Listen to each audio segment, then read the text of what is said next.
Hello and welcome. Today I'm going to show you how to move furniture in Project Zomboid.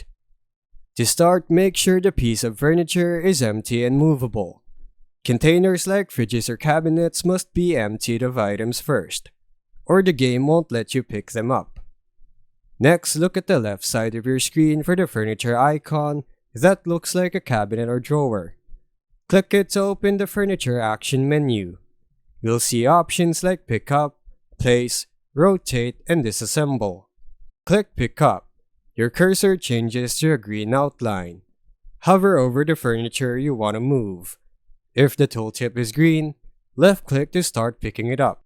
Your character will walk over and lift it.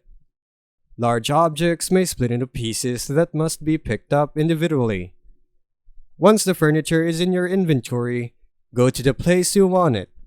Click the furniture icon again, this time selecting place. A translucent preview of the item appears with your cursor. Position it where you want it and left click to set it down. You can press R to cycle between pieces you're carrying. If the object requires tools or a skill, you'll see that in the tooltip. For example, heavy items may need a hammer, saw, or specific skill levels to reduce the chance of breaking them while lifting. And that's how you move furniture in Project Zomboid. Thanks for watching.